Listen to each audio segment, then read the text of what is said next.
Que la paix soit sur vous, les Gaulois et les Gauloises, courageux, résistants et opposants à la dictature sataniste qui bientôt ne sera plus mondiale, mais locale et qui pour finir disparaîtra totalement de la surface de la Terre.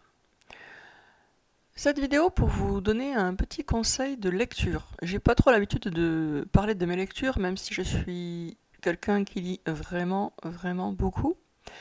Mais là, en ce moment, je travaille sur un roman, L'île aux 30 vaccins, et je lis beaucoup de romans pour me mettre dans le bain des romans, etc. Et pour voir aussi quels sont les meilleurs et qu'est-ce que je peux en tirer pour m'inspirer.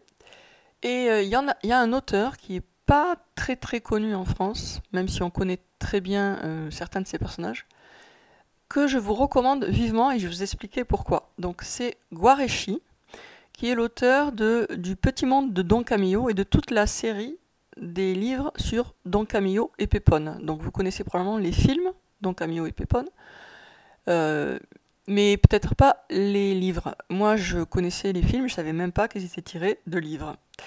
Guareschi, donc c'est un auteur italien qui a vécu dans les années... Enfin, ses livres parlent des années 50, 60, jusqu'aux années 70. Il est mort relativement jeune, à 61 ans je crois. Si vous voyez sa photo, c'est un mec un peu costaud avec une grosse moustache. Et ces livres ont vraiment des qualités, selon moi, très exceptionnelles. D'abord, c'est très drôle, mais vraiment, Guareschi est vraiment très drôle. Ensuite, il a un univers, une mentalité de croyant. Ça se voit et ça se sent que c'est un croyant. Et pas juste parce qu'il y a un personnage de prêtre. Même dans les livres où il ne parle absolument, où il n'y a rien, aucune référence à la religion, on sent ce côté... il a un côté très humain, très chaleureux. Et en même temps, c'est absolument pas fade, hein, c'est pas du tout des livres feel-good à la mode actuelle, pas du tout. Et ce que j'aime beaucoup chez Guareschi, c'est que c'est un auteur qui demande un effort au lecteur. Parce que même si le vocabulaire est simple, la syntaxe est assez simple, ça demande des efforts en fait. Parce que il va tellement vite, il fait tellement de... Il y a tellement d'humour lié à des sous-entendus qu'il faut rester vraiment concentré, sinon on ne comprend pas ce qui se passe. Il y a beaucoup d'actions, mais racontées de telle manière qu'il faut vraiment être très concentré sur la lecture pour comprendre ce qu'il y a à comprendre. Et en même temps, on en est vraiment récompensé quand on fait cet effort parce que c'est drôle, c'est vraiment marrant. Donc c'est un auteur qui joue donc beaucoup sur l'implicite, qui a des formulations hyper drôles et subtiles, et qui a des valeurs qui passent à travers ses livres, mais d'une façon pas du tout, d'une façon plaisante. Il a des valeurs humaines, des valeurs de principe. Parce que l'histoire de Don Camillo et Pépone, en fait, c'est une lutte entre un curé et un maire communiste dans un petit village d'Italie. Et finalement, les deux personnages sont sympathiques. Ils passent leur temps à se faire la guerre de mille et une manières, à se faire des crasses et tout ça. Et en même temps, chacun d'eux, finalement, a de la sympathie et du respect pour l'autre, et a une conscience qui le travaille et le titille quand il fait un mauvais coup à l'autre. Donc ça mène à des scènes comiques, mais en même temps un peu touchantes, où un personnage qui a fait du mal à l'autre attend et espère que l'autre lui foute une baffe, par exemple, ou un coup de pied. Donc ça peut paraître invraisemblable au niveau psychologique, mais en fait, dans l'univers que crée Guareschi, ce n'est pas invraisemblable. Et bon, voilà, donc Guareschi n'a pas écrit que la série des Don Camillo, il a écrit aussi... Le destin s'appelle Clotilde, que moi j'aime beaucoup, qui est traduit en français sous le titre L'extravagante Mademoiselle Troll. J'aime moins ce titre, je pense que le titre original est bien meilleur. Le destin s'appelle Clotilde. Et aussi Le mari au collège. Alors, il a écrit d'autres livres, pas beaucoup plus, mais je les ai pas encore lus. Le mari au collège, c'est aussi très drôle, c'est vraiment un livre d'humour. C'est une histoire complètement... Les deux sont des histoires complètement invraisemblables, rocambolesques. Et ce qui est marrant, c'est la façon dont l'auteur souvent va intervenir dans le récit, soit pour commenter l'action, soit pour dire bon ça je vais pas le raconter parce que ça n'intéresse personne. Hop, il y a plein de raccourcis par l'auteur qui sont marrants. Il y a aussi des espèces de comparaisons avec des écrits fictifs. Donc il dit dans les mémoires du comte un tel, c'est un truc fictif. il est raconté que des histoires complètement invraisemblables. Et ces espèces d'apartés, de commentaires et tout ça, rendent le récit encore plus drôle, mais il est drôle de base.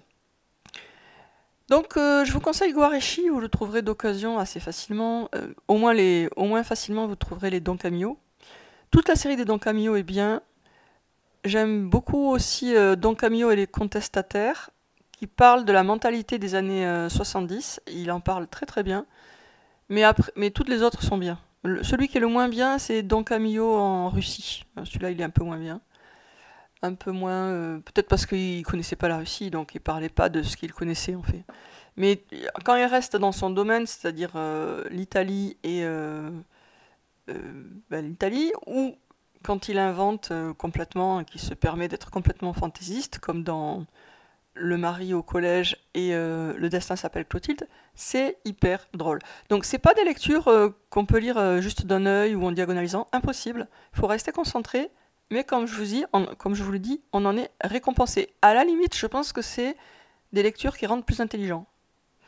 Parce qu'elles font vraiment travailler le cerveau. Donc, à mon avis, c'est un peu comme la musique de Mozart. Le simple fait de le lire peut vous booster au niveau intellectuel. Moi, c'est ce que je ressens. Quand je le lis, j'ai l'impression de faire vraiment une espèce de gymnastique intellectuelle, mais plaisante, agréable, et dont je suis totalement récompensée par le plaisir de comprendre ce qui est dit, ce qui est sous-entendu, etc.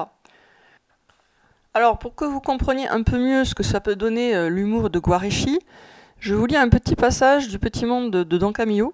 Je vous donne le contexte. Don Camillo a trouvé sur le mur de son église une espèce d'insulte à son adresse peinte à la peinture rouge, et une peinture rouge un peu spéciale, l'aniline, qui fait que c'est une peinture très très tenace. Donc après il fait le guet pour savoir qui a fait ça. Bon, il a réussi à nettoyer, mais ça a été très long et très laborieux. Et voici, donc il a toujours des discussions avec le Christ sur la croix, qui lui conseille de patienter, quoi, mais ça ne marche pas. Donc Camillo reconnut que le Christ avait raison, mais le soir, il se posta tout de même à un endroit stratégique et attendit au lieu de se coucher. Vers les 2 heures du matin, apparut un individu portant un seau. Il avait à peine déposé le seau et commencé un dé que, coiffé de son seau, il repartait sous l'impulsion d'un pied fulminatoire. La couleur à l'aniline est décidément une maudite invention. Aussi Gigoto, l'un des hommes de main de Pépone, se passa pendant 3 jours toutes les décoctions du monde sur la figure sans résultat. Donc là, vous voyez, c'est vachement rapide et subtil parce qu'en fait, on a dit un individu, et c'est après, par déduction, qu'on comprend que c'est Gigoto. Puisqu'il se passe des décoctions pendant 3 jours, des décoctions sur la figure sans résultat, c'est-à-dire pour enlever la peinture rouge qui est restée accrochée sur son visage, mais à aucun moment il n'a été dit que Gigoto est l'individu qui portait le seau. Donc vous voyez, c'est vraiment c'est pour ça que ça demande un travail du lecteur pour comprendre ce qui se passe. Et vous voyez aussi comment c'est subtil, c'est-à-dire que la scène de violence, c'est-à-dire le moment où Don Camillo lui fout le seau sur la tête, n'est pas du tout décrite, ni même verbalisée. Je vous redis le passage. Vers les 2 heures du matin apparut un individu portant un seau. Il avait à peine déposé le seau et commencé un dé que, coiffé de son seau, il repartait sous l'impulsion d'un pied fulminatoire. Donc en fait, Don Camillo lui a pris le seau, lui a foutu sur la tronche et lui a donné un énorme coup de pied qu'il a renvoyé dans l'autre sens. Donc vous voyez, c'est subtil. Alors, tout n'est pas aussi subtil, heureusement, parce que sinon ça serait un peu dur. Mais là, je pense que vous comprenez à quel point c'est un roman qui fait travailler le cerveau. Et c'est drôle, c'est rigolo. Voilà. Sur ce, je vous recommande de lire aussi Le 4e secret de Fatima, qui est mon autobiographie, une espèce de confession très indiscrète sur ma relation avec le youtubeur islamiste Mamarmet Mati, et un récit de mes mésaventures de l'époque en 2019, puisque j'en ai eu pas mal. À bientôt les amis.